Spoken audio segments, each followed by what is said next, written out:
Life मेरा स्वच्छ शहर। इस रेडियो धारावाहिक के प्रायोजक हैं टाटा स्टील UISL।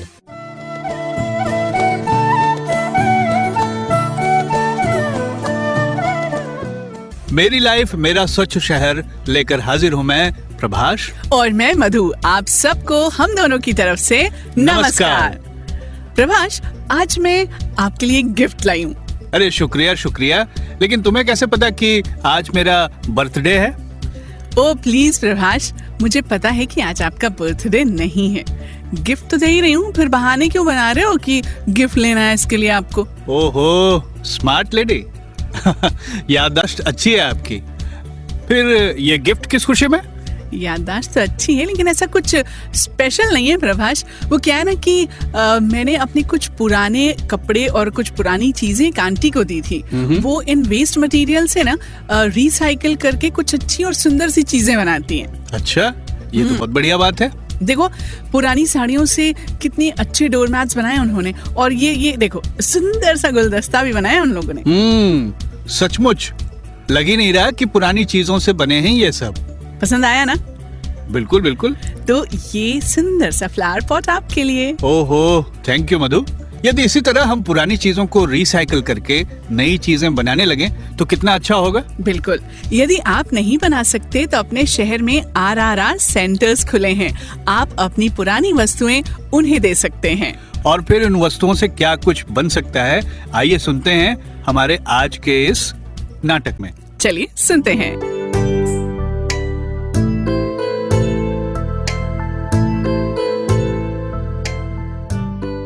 अरे ओ टीपू, जरा इधर आना। अब उसको क्यों बुला रहे हो यार? चाय ही तो पीनी है, सीधे बता देना। वेट अमन, शायद राजू कुछ और भी ऑर्डर करेगा। ये श्रेया भी ना हमेशा कुछ न कुछ खाने के चक्कर में रहती है। ठीक ही तो है डेविड, आखिर हम लोग होटल में बैठे हैं यार। बोलिए भैया। देखो भाई प्रताप, आ गया टीपू। अब बोलो क्या बोलना है। ओए बोलना क्या है यारो? ओए सबके लिए चाय लेता और क्या? वो तो इशारे से भी हो जाता प्रताप, बेकार इसको बुलाया क्यों? अरे हाँ, बुलाया इसलिए के कि भाई आज तो हम तुम्हारे इस प्लास्टिक के गिलास में चाय नहीं पियेंगे, कांच के गिलास में लाना। कुल्हड़ चलेगा? ओए दौड़ेगा पप्पे, दौड़ेगा। अब से हमारे यहाँ प्लास्टिक गिलास में चाय मिलेगा भी नहीं, पर कुल्हड़ का 5 रुपए का अधिक लगेगा। कोई गल नहीं, लगने दे यार। बात क्या है प्रताप, आज तू पैसे बचाने के फेर में नहीं है? सेहत ठीक रही ना तो पैसा तो वैसे भी बच जाना है यारो। वाह वाह वाह वाह। सुनिए आज हमारे प्रताप जी महाराज का प्रवचन। नो गाइस, प्लास्टिक तो सेहत के लिए नुकसानदायक है ही। एग्जैक्टली। और ये लोग जो प्लास्टिक के कप में चाय देते हैं ना, उससे कितनी गंदगी फैलती है भाई, हमें तो बहुत बुरा लगता है। ये बात तो पक्की है भाई। पता नहीं इस प्लास्टिक से हमें कब छुटकारा मिलेगा। मिल सकता है भाइयों। क्या? कैसे? कैसे क्या? रिसाइकिल करके। और कैसे? रिसाइकिल? हाँ, मैंने एक आर्टिकल पढ़ा है। अगर हम सिंगल यूज प्लास्टिक यानी वैसे प्लास्टिक जिन्हें रिसाइकिल नहीं किया जा सकता, वैसे प्लास्टिक का प्रयोग न करें, और जहां प्रयोग करना अति जरूरी है वहां वैसे प्लास्टिक का प्रयोग करें जिसे रिसाइकिल करके प्लास्टिक की दूसरी चीजें बनाई जा सके। ओए देखो, इससे छुटकारा मिले या ना मिले, कम से कम इस तरह गंदगी फैलने से तो बचा ही जा सकता है ना। यार रही आप लोगों की कुल्हड़ वाली चाय। क्या बात है सरदार भैया, आज पॉकेट मनी ज्यादा मिली है क्या?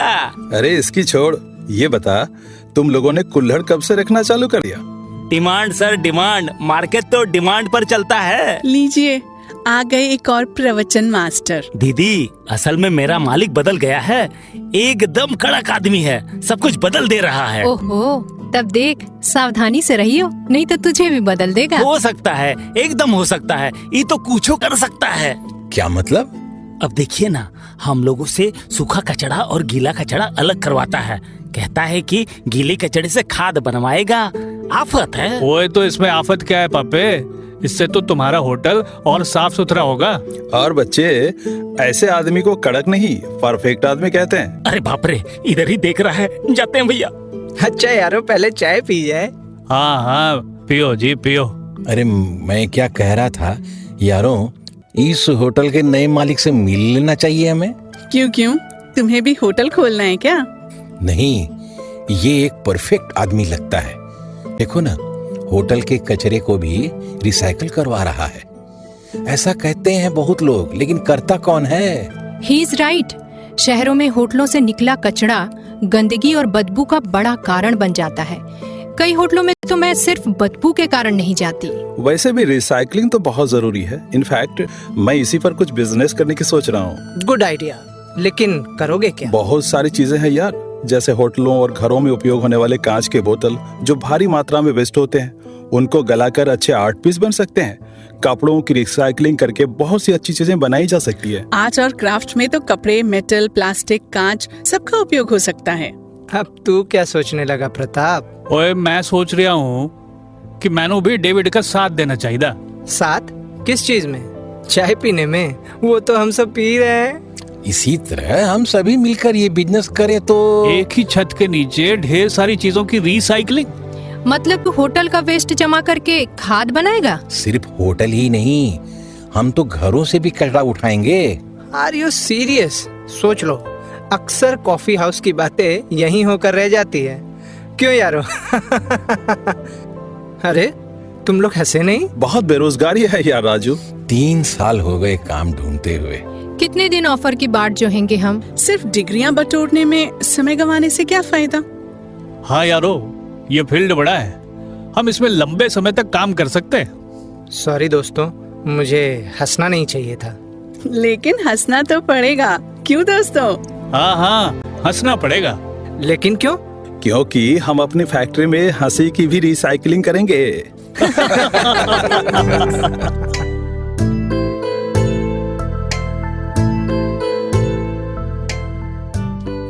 तो सुना ना दोस्तों आपने कि किस तरह से हम घर में बची हुई जो चीजें होती हैं उसका फिर से इस्तेमाल कर सकते हैं। सब्जी भाजी के छिलके से खाद बना सकते हैं, और जो बोतलें हैं या कुछ और सामान है उससे हम आर्ट एंड क्राफ्ट की चीजें बना सकते हैं ना प्रभाष? और ये सारी चीजें बनने के बाद इतनी आकर्षक, इतनी अट्रैक्टिव हो जाती हैं कि बिल्कुल। आपका मन चाहेगा कि हम देखते ही उसे खरीद लें और अपने घर में सजाएं। तो ऐसा आप भी कर सकते हैं, हम भी कर सकते हैं। हमारे जो RRR सेंटर्स हैं, आप उनका पता गूगल से सर्च कर सकते हैं। और जो भी इस तरह की वस्तुएं आपके पास हैं, उन्हें रिसाइकिल करने के लिए आप उन सेंटर्स पे ले जाकर दे सकते हैं। और आइए अब दोस्तों आपको मिलवाते हैं टाटा स्टील UISL के डिप्टी चीफ मैनेजर डॉक्टर आलोक सुमन शर्मा जी से। डॉक्टर साहब, कार्यक्रम में हम आपका बहुत बहुत स्वागत करते हैं। नमस्कार।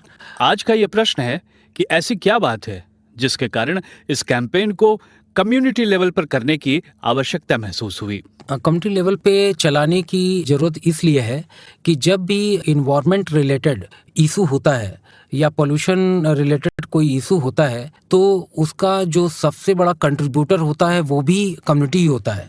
अगर जहाँ का कहते हैं कम्युनिटी अगर अपडेट है और वो अपने इन्वायरमेंट के प्रति सजग है, तो वहाँ का जो वातावरण होता है बहुत शुद्ध होता है। मैं तो यहाँ तक कहता हूँ कि विदाउट कम्युनिटी इस तरह के प्रोग्राम में तो कोई अचीवमेंट आ ही नहीं सकता। इसीलिए ये RR सेंटर का हम लोगों ने जो यहाँ पे जमशेदपुर में RR सेंटर 30 खोले हुए हैं, इवन जो हमारे आम जन है उसको इतनी सुविधा दी है कि वो जस्ट गूगल पे सर्च करके RR सेंटर नियर बाई मी अगर करेंगे तो जो शहर में उनके घर के सबसे पास जो RR सेंटर है वो उसके पास वहाँ जा सकते हैं और वहाँ पे इस तरह का जो रिड्यूस करना है, रीयूज़ करना है, रिसाइकिल करना है, उनको उस तरह के सामान को वहाँ प्रोवाइड कर सकते हैं।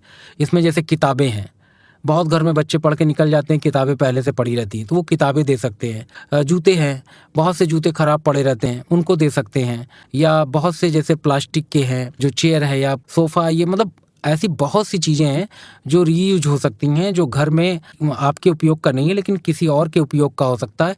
इस तरह को आपको RR सेंटर में पहुंचाने से एक तो घर का भी आपका साफ़ सफाई अच्छा हो जाता है, और दूसरा वो चीज़ें अगर इस्तेमाल करने वाली होती हैं तो किसी और के इस्तेमाल में आ जाती हैं, और नहीं तो रिसाइकिल होके फिर से इन्वायरमेंट को वापस आ जाती हैं, जिससे पॉल्यूशन होने का, अगर उसे आप कहीं अन्यथा कहीं सड़क पर या खुले में फेंक देंगे तो वो एक तरह से दिक्कत हो जाता है और वे वेस्ट क्या होता है, कबाड़ की तरह हो जाता है। तो उसका कोई यूटिलाइजेशन नहीं हो पाता है। तो ये सब चीज़ें हैं जिससे कम्युनिटी को जोड़ना है, कम्युनिटी को धीरे धीरे समझना है कि हमारी जिम्मेदारी क्या है आरआरआर के प्रति, और बेसिकली इन्वायरमेंट की ये 3R लाइफ स्टाइल जो है अपनानी है, जिससे कि ना सिर्फ इन्वायरमेंट पॉल्यूट होगा बल्कि हमारा रहन सहन सुधरने से बहुत सारी इकोनॉमिक प्रॉब्लम भी जो होती है इम्प्रूव हो जाती है। और अगर आज की पीढ़ी को छोड़कर अगर हम बहुत थोड़ा सा गांव देहात या रूरल एरिया में जाएं तो आप वहाँ देखेंगे कि ये चीज़ें हमारे अर्बन जो हमारे शहरी लोग हैं उनसे कहीं ज़्यादा अच्छी तरह से होती है। आप देखिए कि वहाँ पे जो गायों का गोबर होता है उसको बायोगैस में कन्वर्ट कर लेते हैं, या घर का अगर कोई किसी का कुछ कपड़ा अगर कुछ ख़राब हो रहा है डैमेज तो उससे झोला बना लेते हैं। मतलब ये सब जो क्रियाएं वो करते हैं उसका सारा अगर सार देखें तो वो अपने आप में ही रिड्यूस, रीयूज़ और रिसाइकिल में अपने आप ही कन्वर्ट हो जाता है। लेकिन अभी की जो लाइफ स्टाइल है उस हिसाब से जो यूज एंड थ्रो वाली लाइफ स्टाइल हो गई है, जिसकी वजह से क्या होता है कि हम लोग को कुछ आवश्यकता होती है तो हम लोग पुरानी चीज़ों को फेंक देते हैं या यूज़ नहीं करते या पड़ी रहती हैं, और हम लोग तो इस तरह से हम लोग क्या कहते हैं इन्वायरमेंट में वो चीज़ें जनरेट कर लेते हैं जिनकी आवश्यकता नहीं है। तो मैं इसको अभी एक एक एग्जांपल देके भी बता सकता हूँ। जैसे रिड्यूस, अगर आप देखें कि इस समय प्लास्टिक कितना बड़ा चैलेंज हो गया है, और उस प्लास्टिक में सबसे बड़ा चैलेंज क्या है, सिंगल यूज प्लास्टिक, जो हम लोग जस्ट थोड़ी देर के लिए यूज करते हैं उसके बाद उसको जाना अंत में कचड़े में होता है। आप जैसे देख लीजिए कि प्लास्टिक बैग्स, हम लोग अपने घर से जाते हैं तो झोला लेके नहीं जाते, और उसकी वजह से क्या होता है जब हम मार्केट करके आते हैं तो आप देखिए कोई 1 पन्नी, कोई 12 पन्नी, कोई 10 पन्नी, डिफरेंट तरह की जो पॉलीथीन होते हैं वो पैकेट्स हम अपने घर में लेते आते हैं अपनी सुविधा के अनुसार। अंत में सामान खाली करके वो फिर पैकेट बाहर फेंक दिया जाता है, जो कि कचड़े में जाता है, या तो नाली में कहीं डिस्टर्ब करता है, या तो वो नदी में पहुंचता है, फिर समुद्र में पहुंचता है, पूरे इन्वायरमेंट। ये सिंगल यूज है। तो कितना अच्छा है कि अगर हम सिर्फ अगर झोला लेके जाएं मार्केट में तो कितना प्लास्टिक को हम लोग रिड्यूस कर सकते हैं जो सिंगल यूज का है। ऐसा नहीं है कि थोड़ी देर के लिए पोल्यूट करता है, बल्कि ये पूरे हमारे आने वाली पीढ़ी के लिए भी बहुत ज़्यादा दुष्कर है। अब दूसरा आते हैं जैसे रीयूज़, कि बहुत चीज़ों को हम ऐसा होता है कि रीयूज़ कर सकते हैं। तो मान लीजिए वो यूज़ नहीं कर सकते हैं जिनको ये चीज़ें जिनके लिए अब उपयुक्त नहीं है, पर बहुत से ऐसे लोग होते हैं जो उसी सामानों के लिए तरसते हैं। तो अगर उसको किसी और को दिया जा सके तो उसका भी क्या कहते हैं फ़ायदा होता है, और वो रीयूज़ में भी हो जाती है। तो जिससे भी आप देखेंगे कि तो एक तरह से पोल्यूशन में या जो हमारे एनवायरनमेंट में बहुत तरह, बल्कि इसका सारा अंत में अगर जाएंगे तो ये सर्कुलर इकोनॉमी से बहुत तरह से जुड़ा हुआ है। ये पूरे जो हमारे देश की इकोनॉमी है उससे भी जुड़ा हुआ है। तो उतना डिटेल तो मैं नहीं बताऊंगा कि कैसे इसका इम्पैक्ट सर्कुलर इकोनॉमी पे आता है, लेकिन ये मानिए कि इसका बहुत ही फ़ायदा हमारे न सिर्फ खुद को होता है, ना हमारी सिर्फ कम्युनिटी को होता है, बल्कि इसका इम्पैक्ट धीरे धीरे बढ़कर पूरे देश को होता है। अब जैसे रिसाइकिल है, अब हम अगर ऐसी चीज़ों को यूज करें जो कि रिसाइकिल हो सकती हैं और उसमें सहयोग करें, जैसे कि आपको पता है अभी प्लास्टिक की बोतल पानी की है, तो इसको देखूं तो इसको रोकना जैसे लगता है कि बहुत ही मुश्किल हो गया है। तो ये एक बहुत बड़ी मुसीबत हो गई है। आप देखें तो पूरा शहर, नाली, इवन अगर कोई तालाब है, हर जगह ये बोतलों से पूरा पोल्यूशन हो रहा है और इको जो हमारा इन्वायरमेंट है उसको डिस्टर्बेंस हो रहा है। पर कहीं कहीं अभी क्या हो रहा है कि इन्हीं प्लास्टिक से कई दूसरी चीज़ें भी बनाई जा रही हैं। तो हमें ये सीखना है कि जो सामान हम प्लास्टिक का या कोई यूज़ कर रहे हैं तो वो रिसाइकिल कहाँ होती है, कैसे होती है। इसी से जुड़ा हुआ है ये पूरा प्रोग्राम जिसे कहते हैं RRR। इसके अंतर्गत बहुत सारे RR सेंटर खोले गए हैं जहाँ पे सबकी जानकारी दी जाती है और रिड्यूस, रीयूज और रिसाइकिल के लिए बेहतर सुविधा उपलब्ध कराई जाती है। धन्यवाद। तो श्रोता मित्रों, ये थे टाटा स्टील UISL के डिप्टी चीफ मैनेजर डॉक्टर आलोक सुमन शर्मा जी, जिन्होंने बहुत अच्छे हमें जानकारी प्रदान की। हमें उम्मीद है कि आप इन सब से लाभ उठाएंगे। अब आप भी अपने विचार, अपने सुझाव, अपनी प्रतिक्रियाएं हमें भेज सकते हैं। इसके लिए हमारा ईमेल आईडी है radiofm390@gmail.com। मेल आईडी एक बार फिर से नोट कर लीजिए, radiofm390@gmail.com। तो जल्दी ही हमें अपनी सुझाव, अपनी प्रतिक्रियाएं और अपने विचार लिख भेजिए। और फिलहाल हमें इजाजत दीजिए। नमस्कार। नमस्कार। मेरी लाइफ मेरा स्वच्छ शहर, इस रेडियो धारावाहिक के प्रायोजक थे टाटा स्टील UISL।